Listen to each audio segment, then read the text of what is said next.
तो चुनावों के जो परिणाम हैं, जो नतीजे आ रहे हैं, लगातार हमारी हिंदी खबर की महाकवरेज जारी है। आपके साथ मैं हूं विकास ब्रजेश सक्सेना। गुजरात में एक बार फिर बीजेपी की सुनामी देखने को मिल रही है। रिकॉर्ड जीत की तरफ बीजेपी जो है आगे बढ़ रही है। आंकड़े पे अगर हम नजर डालें तो बीजेपी अब एक बार फिर 153 पे नजर आ रही है। कांग्रेस 20 पर है, आम आदमी पार्टी 6 पर है और अन्य के खाते में 3 है। बीजेपी दफ्तर के लिए सीएम भूपेंद्र पटेल अपने निवास से निकले हैं। हिमाचल में गेम जो है वो पलट गया है। कांग्रेस ने बहुमत का आंकड़ा पार जो है अगर किया जाए तो वो नहीं किया है, क्योंकि बीजेपी की अगर बात की जाए तो बीजेपी लगातार 153 जो है वो पार कर रही है। वहीं वीरभद्र सिंह के बेटे और कांग्रेस विधायक विक्रमादित्य ने आभार भी जताया है। तो बड़ी खबर गुजरात के लिहाज से आपको बता रहे हैं, जहां 153 की तरफ बीजेपी आगे बढ़ी है। कांग्रेस 20, अगर बात की जाए आंकड़ों की तो 20 पे नजर आ रही है और आम आदमी पार्टी 6 पे है। अन्य के खातों में 3 सीटें जा रही है। 182 सीटों पर रुझान अभी सामने आए हैं, लेकिन ये रुझान है, लगातार काउंटिंग जो है वो चल रही है। अगर हम बात करें हिमाचल प्रदेश की तो 68 सीटें हैं। 28 पर बीजेपी, 37 पर कांग्रेस नजर आ रही है। आम आदमी पार्टी के खाते में 0 है और अन्य के खातों में 3 सीटें जाती नजर आ रही है।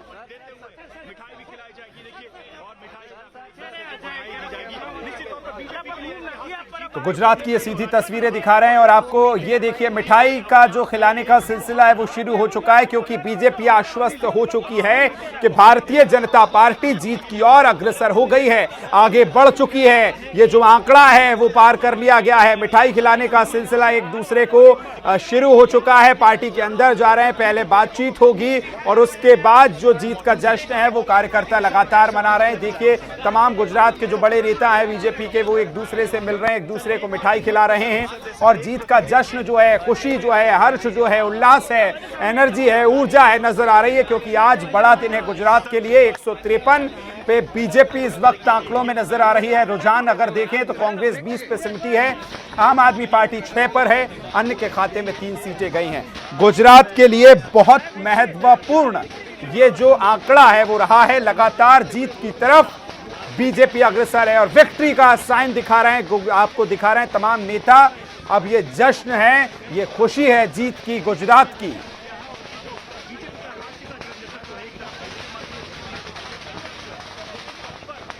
तो ये तस्वीरें भी आपको दिखा रहे हैं, आतिशबाजी लगातार जो है वो की जा रही है। आपको दिखा रहे हैं तस्वीरें, जश्न भी मनाया जा रहा है, आतिशबाजी की जा रही है। गुजरात के बड़े बीजेपी के जो नेता हैं तमाम एक दूसरे को मिठाइयां खिला रहे हैं, विक्ट्री साइन दिखा रहे हैं, क्योंकि अब वो आश्वस्त हैं। कोई आश्चर्य नहीं, बल्कि पूरी तरह आश्वस्त कि बीजेपी जीत की तरफ बढ़ चुकी है। आगे 153 पे बीजेपी नजर आ रही है और ये बीजेपी कार्यकर्ता जश्न मनाते हुए, नृत्य करते हुए, और अब बीजेपी आश्वस्त है कि गुजरात में एक बार फिर भारतीय जनता पार्टी की सरकार बनने जा रही है।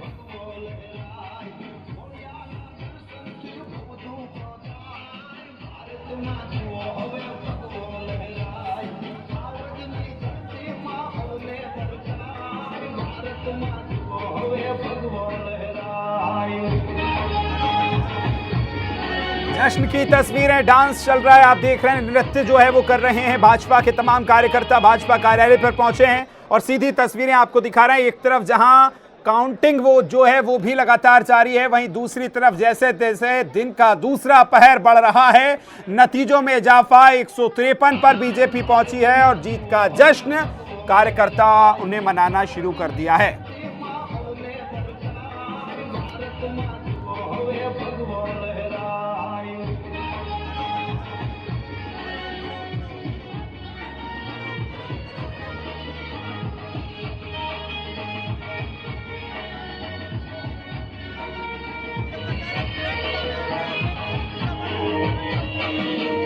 राष्ट्रीय महासचिव कैलाश विजयवर्गीय जी हमारे साथ है। सर, क्या लग रहा है हिमाचल और गुजरात में जहां बीजेपी आगे, हिमाचल में कई टक्कर मिल रही है? दोनों जगह सरकार बनाएंगे।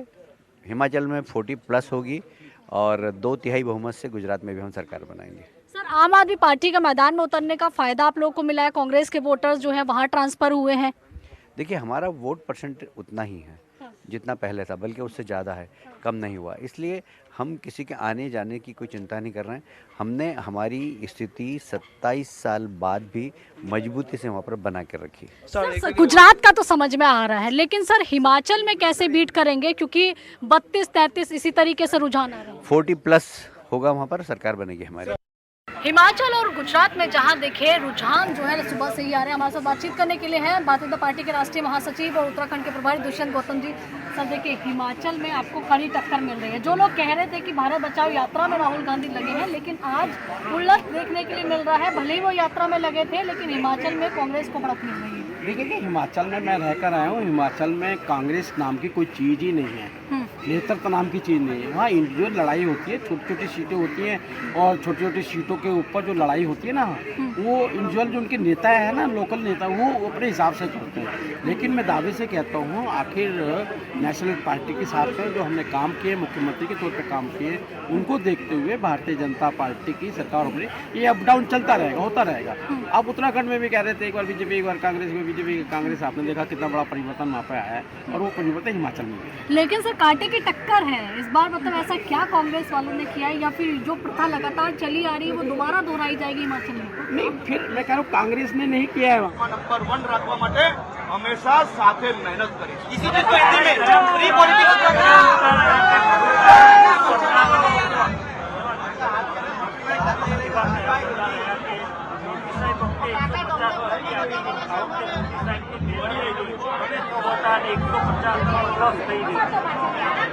બે 2002 થી આપણા ગુજરાતના સૌ નાગરિકોએ મોદી સાહેબ જોડે મળીને જે પ્રકારે સંઘર્ષ અને સાહસ કર્યો છે, એ સંઘર્ષ અને સાહસનું આજે આ પરિણામ છે।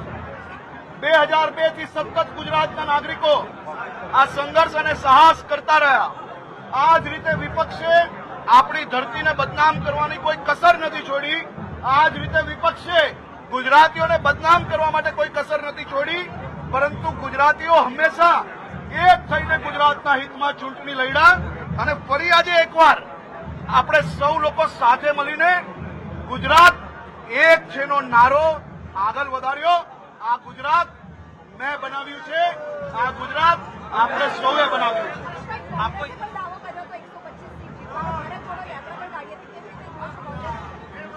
કોંગ્રેસ આમ આદમી પાર્ટીના વાયદાઓ એને આજે પરિણામ રૂપી તમે તમારી ચેનલની સ્ક્રીન પર જુઓ કઈ રીતે ગુજરાતની જનતાએ પરિણામ આપ્યું છે।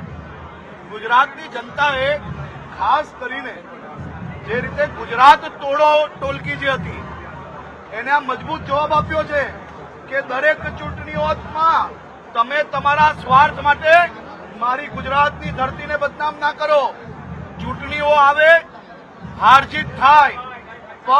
भारतीय जनता पार्टी के राष्ट्रीय प्रवक्ता हमारे साथ है प्रेम शुक्ला जी। सर, जिस तरह से हिमाचल में कड़ी टक्कर आप लोगों को मिल रही है, गुजरात में आप बेहतर कर रहे हैं, हो सकता है कि रिकॉर्ड भी तोड़ दे, हिमाचल में क्या कमी रह रही है? ये हिमाचल में भी अंतिम परिणाम आने तक आप प्रतीक्षा कीजिए, भारतीय जनता पार्टी को स्पष्ट बहुमत मिलेगा।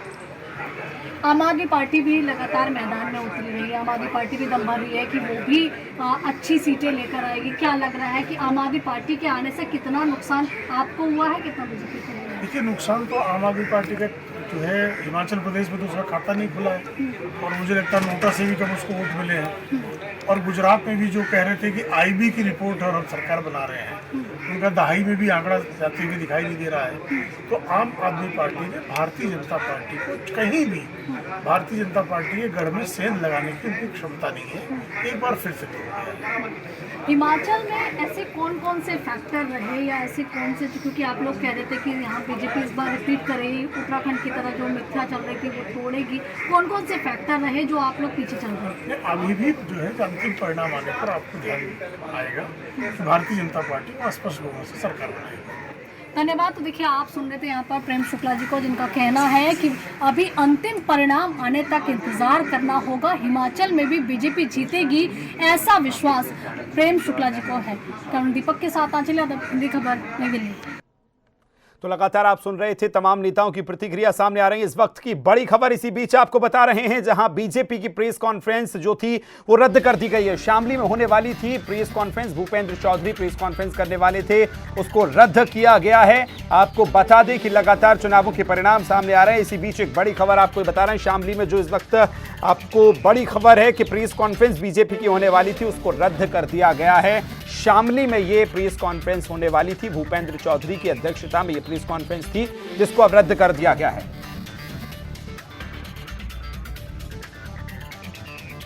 बड़ी जानकारी सामने निकल कर आ रही है। बीजेपी प्रेस कॉन्फ्रेंस करने वाली थी लेकिन रद्द कर दिया गया है और अब भूपेंद्र चौधरी की अध्यक्षता में आपको बता दें कि ये प्रेस कॉन्फ्रेंस होने वाली थी, लेकिन फिलहाल रद्द कर दिया गया है।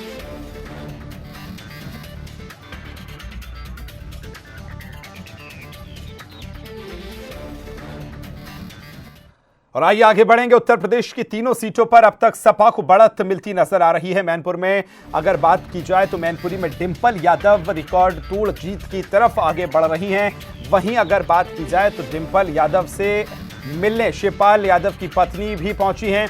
खतौली और रामपुर में भी सपा को बड़ी लगातार बढ़त के साथ आगे सपा बढ़ रही है। गुजरात में रिकॉर्ड बहुमत बीजेपी को मिला है और हिमाचल में कांग्रेस आगे।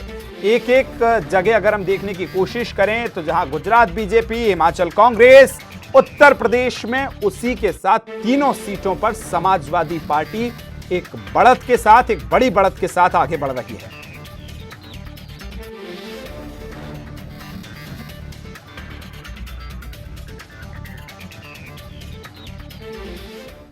और वहीं आगे बढ़ेंगे। समाजवादी पार्टी के प्रदेश अध्यक्ष नरेश उत्तम पटेल ने हिंदी खबर से खास बातचीत की है। इस बीच सपा प्रदेश अध्यक्ष ने बीजेपी पर जमकर हमला भी बोला है। नरेश उत्तम पटेल ने कहा कि बीजेपी अगर जनता को स्वतंत्र कर देगी तो कहीं भी भारतीय जनता पार्टी की जमानत नहीं बच सकती है। इतना ही नहीं, प्रशासनिक बल लगाने के बाद भी भारतीय जनता पार्टी जो है कहां जा रही है आप खुद ही देख सकते हैं। सपा प्रदेश अध्यक्ष ने और क्या कुछ कहा है हिंदी खबर से खास बातचीत में, सुनवाते हैं आपको। उत्तर प्रदेश में उपचुनाव की काउंटिंग हो रही है, जिस तरीके से रुझान आ रहा है, समाजवादी पार्टी तीनों जगहों पर बढ़त दिखाई दे रही है। ऐसे में अगर बात करें प्रदेश अध्यक्ष समाजवादी पार्टी के नरेश उत्तम जी, जिस तरीके से बीजेपी की बात करें एक तरफ दावा कर रही थी, लेकिन अब समाजवादी पार्टी तीनों जगहों पर जो है आगे दिखाई दे रही है, क्या कहेंगे? अगर जनता को स्वतंत्र कर दें तो कहीं भी भारतीय जनता पार्टी की जमानत नहीं बच सकती है। इतना प्रशासनिक बल लगाने के बाद भारतीय जनता पार्टी कहाँ जा रही है ये सबको दिखाई दे रहा है। और बड़े बड़े नेता उनके कहते थे कि ये चुनाव जो उपचुनाव होंगे, ये उपचुनाव 2024 के चुनाव का संदेश होंगे, वो दिखाई भी दे रहा है 2024 का संदेश। डिंपल जी सबसे ज़्यादा जो है आगे चल रहे हैं, इस समय 94,000 वोटों से आगे चल रही हैं। क्या लगता है शिवपाल जी उनके साथ भी थे? निश्चित रूप से शिवपाल जी का योगदान है और उनका योगदान सराहनीय है, उनका आभार व्यक्त करते हैं। और डिंपल जी लाखों वोटों से जीतेंगे। लेकिन जिस तरीके से जब चुनाव हो रहा था आप कई आरोप लगा रहे थे, इसके बाद बीजेपी ने भी आरोप लगाए। भारतीय जनता पार्टी ने प्रशासन को आगे करके चुनाव लड़ा है और नहीं कहीं बीजेपी की जमानत नहीं बचती। प्रशासन आगे आया, प्रशासन ने अपने बल का दुरुपयोग किया, जनता के ऊपर तमाम तरीके की दिक्कतें दिया, उसके बावजूद भी जनता ने समाजवादी पार्टी को अपना चुना। रामपुर को किस तरीके से देख रहे हैं, क्योंकि रामपुर में भी अभी आगे चल रहे हैं, वहाँ पर कम वोटिंग हुई थी। रामपुर में जो गिरता हुआ मतदान का प्रतिशत है उस पर चिंता व्यक्त की थी समाजवादी पार्टी ने और वहाँ के उम्मीदवार ने। सरकार ने जिस तरीके से प्रशासन को आगे लगाकर मतदान से लोगों को वंचित किया, उस पर चिंता है कि इस तरीके का प्रशासन का दुरुपयोग न नहीं चाहिए। लोकतंत्र में सबको वोट डालने का अधिकार है, आप मतदान करने तो दीजिए, लेकिन मतदान नहीं करने दे रहे हैं।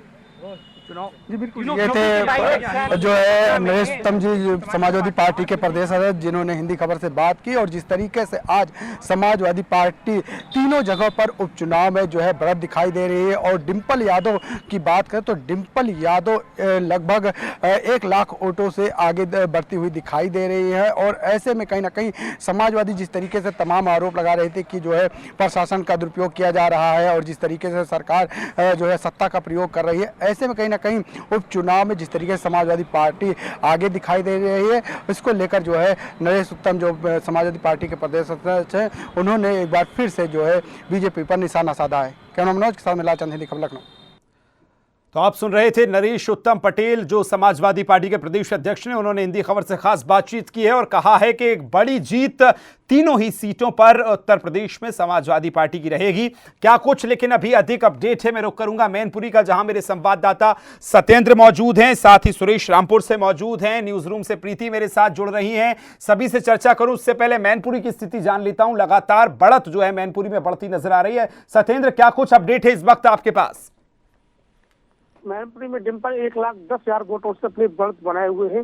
चाहे मैनपुरी लोकसभा सीट की बात करें, चाहे रामपुर खतौली की बात करें, जिस प्रकार से डिप्टी सीएम केशव प्रसाद मौर्य मैनपुरी खतौली रामपुर में बड़े बड़े दावे कर रहे थे। हालांकि यहाँ तक उन्होंने ये भी कहा था कि रामपुर में हम एक तरफा जीत रहे, लेकिन मैनपुरी में कांटे की टक्कर है। लेकिन मैनपुरी में जनता ने साफ तौर से दिखा दिया है कि समाजवादी पार्टी का जो गढ़ है वो हमेशा गढ़ ही रहेगा। और जिस प्रकार से अखिलेश ने अपने चाचा शिवपाल यादव को अपने साथ जोड़ा है, पार्टी में शामिल किया है, अपनी गलती का एहसास किया है, तो साफ तौर से शिवपाल यादव ने अपनी बहू को आशीर्वाद के रूप में जिस प्रकार से जनता ने उनको समर्थन दिया है उसका अपार व्यक्त करते हैं। डिम्पल यादव जसवंतगढ़ विधानसभा सीट से बढ़त बनाए हुए और मैनपुरी में भी बढ़त बना चुकी है। जिस प्रकार से रघुराज साग के अपने ही घर को नहीं बचा पाए तो क्या वो बीजेपी मैनपुरी में सेंग लगा पाएंगे या बीजेपी समाजवादी पार्टी गढ़ को ध्वस्त कर सकते, लेकिन ये ऐसा नहीं देखने को मिला कि जिस प्रकार से डिम्पल यादव लाखों वोटों से आगे चल रही, तो साफ तौर से मैनपुरी की जनता रिकॉर्ड वोटों से उन्हें विजय हासिल करेगी और एक बार फिर अपने विरासत को बचाने में समाजवादी पार्टी कामयाब हो गई। लेकिन बीजेपी सेंग लगाने की कोशिश कर रही थी, वो हवाई फायर रह गए। लेकिन देखना ये होगा कि जिस प्रकार से डिम्पल यादव अभी बढ़त बढ़ाए हुए हैं, क्या जनता उनको कितने वोटों से, रिकॉर्ड वोटों से विजय हासिल करेगी मैनपुरी में। और अब की बार फिर एक बार माननीय नेताजी को विरासत की सीट बचाने के लिए उनकी बहू डिम्पल यादव को जनता ने लोकसभा सांसद चुन लिया है। 2004 में उन्होंने धर्मेंद्र यादव को यहाँ से सांसद बनाया था। जब 2014 का चुनाव लड़ा था तो उन्होंने आजमगढ़ और मैनपुरी चुनाव लड़ा था, फिर आजमगढ़ को अपने पास रखा था और मैनपुरी को खाली कर दिया था। यहाँ से तेज प्रताप को सांसद बना दिया जाए और अब की बार उनके निधन के बाद उनकी बहू डिम्पल यादव मैनपुरी से सांसद चुनी जाएंगी। और थोड़ी ही देर में अखिलेश यादव मैनपुरी पहुंच रहे हैं और पार्टी कार्यालय पर अपने कार्यकर्ताओं से समर्थन आशीर्वाद रूप में उनसे आशीर्वाद लेंगे और जनता से बातचीत करेंगे। और जिस प्रकार से जनता ने उनको अब क्या आशीर्वाद दिया, उनका साफ तौर से कहना है कि आपका आशीर्वाद बेकार नहीं जाएगा और हम आपके बीच हमेशा बने रहेंगे। सत्येंद्र, ये भी आपसे जानना चाहूंगा, इस वक्त मैनपुरी में कैसा माहौल है? जो सपा कार्यकर्ता है वो निश्चित तौर पर आज उनकी जीत का और उनकी खुशी का जो है ठिकाना नहीं होगा। हालांकि परिवार का क्या कुछ हाल है? बताया जा रहा है कि शिवपाल यादव की जो पत्नी है वो भी डिम्पल से मिलने पहुंची है। क्या कुछ परिवार का हाल है? क्या कुछ अधिक वहां का अपडेट है अभी आपके पास? परिवार में खुशी का माहौल देखने को मिल रहा है। जहां जिस प्रकार से परिवार में एक फूटन थी, वो निधन के बाद जो परिवार एकजुट हुआ है और डिम्पल यादव के मैनपुरी से चुनाव लड़ने के बाद जो भी दूरियां थी वो दूरियां सब खत्म हो चुकी। जिस प्रकार से डिम्पल यादव की जीत की खुशी को देखते हुए पूरा परिवार एकजुट हुआ, खुशी में लहर है। तो वही पार्टी के कार्यकर्ताओं में भी खुशी की लहर देखने को मिल रही है। सभी लोग जश्न की तैयारी कर रहे हैं और पूरा शहर ऐसे मानो जश्न में डूबा हो, तो कहीं न कहीं किसी दूसरे जश्न में डूबने की खुशी तो वही बीजेपी कार्यकर्ताओं में एक मायूसी देखने को मिल रही है। जिस प्रकार से बीजेपी कार्यकर्ता ये उम्मीद लगाए थे कि मैनपुरी में अब क्या कोई नया इतिहास होगा, बीजेपी में कमल खिलेगा, तो उनके लिए ये बहुत दुर्भाग्य की बात है। बिल्कुल जी, देखना खास है और लगातार आप नजर बना के रखिए। मेरे साथ सुरेश भी जुड़े हुए हैं रामपुर से। सुरेश, वहां क्या स्थिति है? किस तरह का उत्साह समाजवादी पार्टी कार्यकर्ताओं में नजर आ रहा है? और सुरेश, एक बात और ये भी महत्वपूर्ण आपसे जानना चाहूंगा, एक तरफ रामपुर में कहा जा रहा था समाजवादी पार्टी की तरफ से कि चुनाव जो है वो रद्द किया जाए, अगली बार फिर चुनाव किया जाए, सरकारी मिशनरी का जो है दुरुपयोग किया गया है, लेकिन अब जो आंकड़े आ रहे हैं मुझे लगता है कि समाजवादी पार्टी उन आंकड़ों से संतुष्ट होगी। देखिए, बिल्कुल समाजवादी पार्टी की तरफ से तमाम प्रकार के आरोप लगाए जा रहे हैं। रामपुर में जो चुनाव हो रहा है वो निष्पक्ष नहीं हो रहा है। आजम खान हो या अब्दुल्ला आजम हो, जहां तक कि अखिलेश यादव के द्वारा भी यह बड़े आरोप लगाए गए थे। तो शुरुआत से आज जो पहला राउंड की गिनती हुई थी वहीं से समाजवादी पार्टी लगातार बढ़त बनाए हुई थी। अभी तक 15 राउंड की जो गिनती है वो पूरी हो चुकी है। 15वें राउंड में समाजवादी पार्टी के प्रत्याशी आसिम राजा ने 553 वोटों से भारतीय जनता पार्टी के प्रत्याशी आकाश सक्सेना को पीछे छोड़ा है। 15वें राउंड की गिनती पूरी हो चुकी है और 33 राउंड में ये गिनती होना बाकी है। तो जिस तरह से अब 18 राउंड बचे हैं, तो क्या 18 राउंड में भारतीय जनता पार्टी की किस्मत खुलेगी या फिर भारतीय जनता पार्टी को रामपुर में एक बार फिर करारी हार मिलेगी? मिलेगी। भारतीय जनता पार्टी के जो बड़े बड़े धुरंधर नेता थे, सभी सुरेश खन्ना से लेकर डिप्टी सीएम से लेकर तमाम बड़े नेता रामपुर में फील्डिंग बिछाए हुए थे कि समाजवादी पार्टी का किला ढाने के बाद भारतीय जनता पार्टी इस सीट पर कमल खिलाएगी, आजम खान के किले को ढहाएगी। लेकिन यहां तक अभी 15वें राउंड की गिनती में समाजवादी पार्टी का जो किला है वो लगातार बना हुआ है। भारतीय जनता पार्टी 15वें राउंड तक में अभी जिस तरह से समाजवादी पार्टी भारतीय जनता पार्टी को हार देती हुई चल रही है, तो आप समझ लीजिएगा 1 से 2 घंटे में यह भी क्लियर हो जाएगा कि रामपुर में जो जीत का ताज है वो किसके सर पे सजा जाएगा। भारतीय जनता पार्टी प्रत्याशी आकाश सक्सेना के द्वारा भी बड़ी बातें कही जा रही थी कि रामपुर में इस बार ऐतिहासिक जीत होगी और रामपुर वासियों के लिए नया सवेरा होगा। तो कहीं ना कहीं भारतीय जनता पार्टी को जो अभी तक की अपडेट है हम अपने दर्शकों को बता रहे हैं, अभी की अपडेट में भारतीय जनता पार्टी के प्रत्याशी आकाश सक्सेना लगातार पिछड़ते हुए नजर आ रहे हैं। बिल्कुल, मैं आपके पास लौटूंगा सुरेश। मेरी सहयोगी प्रीति भी हमारे साथ न्यूज रूम से लगातार बनी हुई है। प्रीति, अगर हम देखिए तीनों को चुनावों को कंपेयर करें, एक तरफ मैनपुरी है जहां पूरा कॉन्फिडेंस नजर आ रहा है और कॉन्फिडेंस का एक कारण भी है क्योंकि 1 लाख से ज्यादा का अंतर है, निश्चित तौर पर बड़ी बढ़त के साथ आगे बढ़ रहे हैं। खतौली हमने देखा, वहां भी जो आंकड़ा है वो लगातार बढ़ रहा है। लेकिन अगर हम रामपुरी की बात करें तो लगातार 4 से 5 हजार का जो अंतर है और जिस तरह से लगातार अभी में सुरेश जो बता रहे थे कि काउंटिंग चल रही है, जो आगे राउंड से आएंगे, क्या लगता है आपको तस्वीर जो है वो बदलती नजर आएगी कि ये बढ़त और तब्दील होगी बढ़त में? प्रीति, देखिए विकास, जब भी चुनावों की बात होती है तो उसमें हमने ये भी देखा है कि कोई 10 वोटों से भी हारा है तो कोई 1 वोटों से भी जीता है। तो आंकड़े बेशक कम हो या ज़्यादा हो, हार जीत तो होती है, लेकिन अभी तक जो रामपुर का अपडेट सुरेश भी बता रहे थे कि 5253 वोटों से बता दूं कि आसिम रजा आगे चल रहे हैं। तो अभी तक जो रुझान आ रहे हैं समाजवादी पार्टी के पक्ष में दिख रहा है।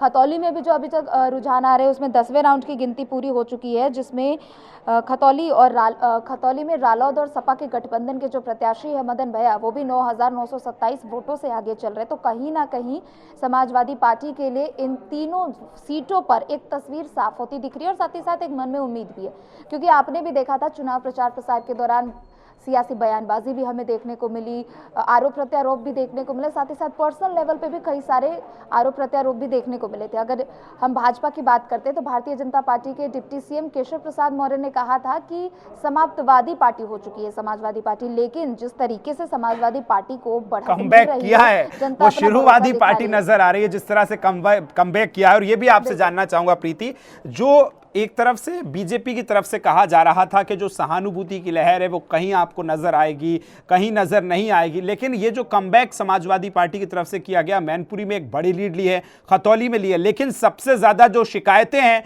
वो समाजवादी पार्टी की तरफ से दर्ज की गई थी। कैसे देख रहे हैं अब तो क्योंकि जीत की तरफ आश्वस्त है समाजवादी पार्टी? बिल्कुल, देखिए एक तस्वीर हमने ये भी देखी थी कि पूरी रात भर जहां पे ईवीएम रखे गए थे जिन कार्यालयों में, उसके बाहर समाजवादी पार्टी के कार्यकर्ताओं को निगरानी करने के लिए लगा दिया गया था कि कहीं भाजपा वाले फेरबदल ना कर दे, इसके लिए निगरानी कर रहे थे। उन लोगों का कहना था कि जब तक चुनाव के ब्रेकिंग विक्ट्री कहा जाएगी पूरे गुजरात में, क्या बीजेपी अब कांग्रेस खत्म हो गई है? देखिए, मैं भारतीय जनता पार्टी की तरफ से तो डेफिनेटली कहूँगी कि हम विकास की यात्रा में आगे बढ़ना चाहते हैं। गुजरात का जो मॉडल है उसमें जहाँ जहाँ अभी जो विकास चल रहे हैं उसमें हम बेहतर मॉडल के तौर पे आगे बढ़े, और वही एक मंत्र रहेगा। मेरे साथ जितने भी प्रत्याशी के रूप में हैं, जीत के धारासभ्य बनते हैं, तो उनका एक वही चयन रहेगा कि भारतीय जनता पार्टी की विचारधाराओं के साथ जुड़कर जो डेवलपमेंट के काम हो वो आगे बढ़ाए।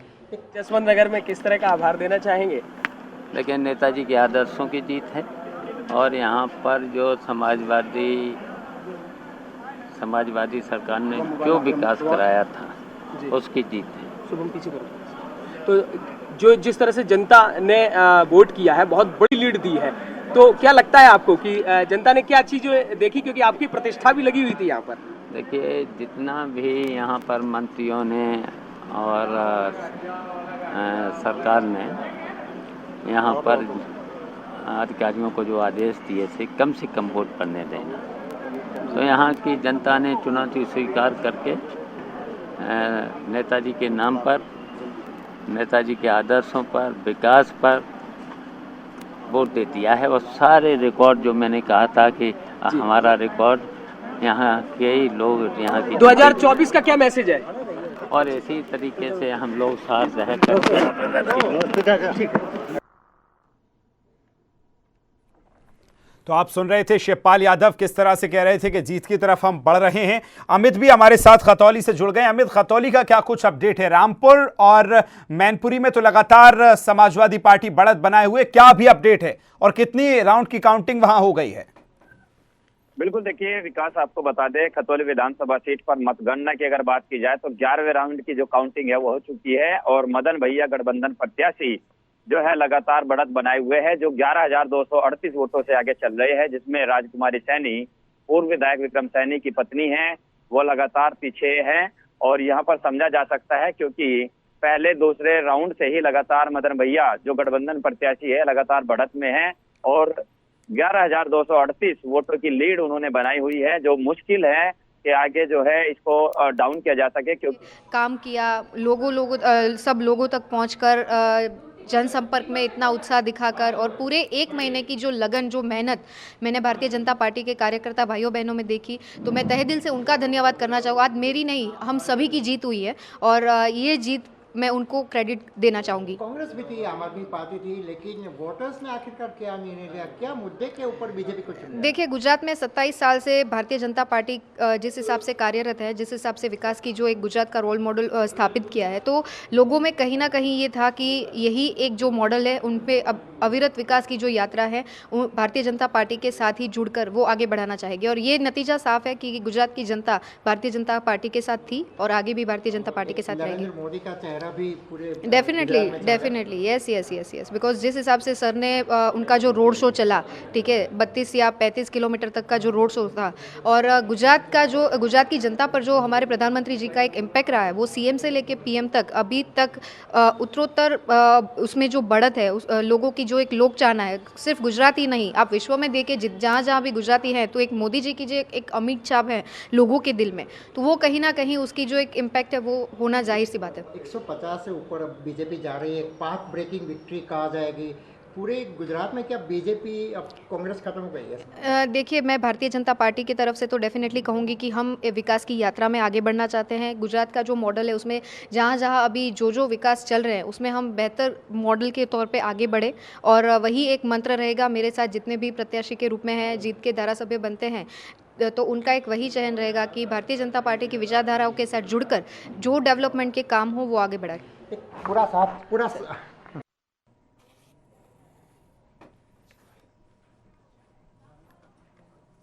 तो आप सुन रहे थे कि किस तरह से बीजेपी की जो प्रतिक्रियाएं हैं नेताओं की वो लगातार आ रही हैं गुजरात में और गुजरात में बीजेपी अब जीत की तरफ आगे बढ़ती नजर आ रही है। मेरे साथ तमाम जो लोग, सुरेश, अमित जुड़े, आपका भी बहुत शुक्रिया, प्रीति आपका भी शुक्रिया और सत्येंद्र आपका भी शुक्रिया। लगातार नजर बना के रखिए, फिर हम आपके पास लौटेंगे।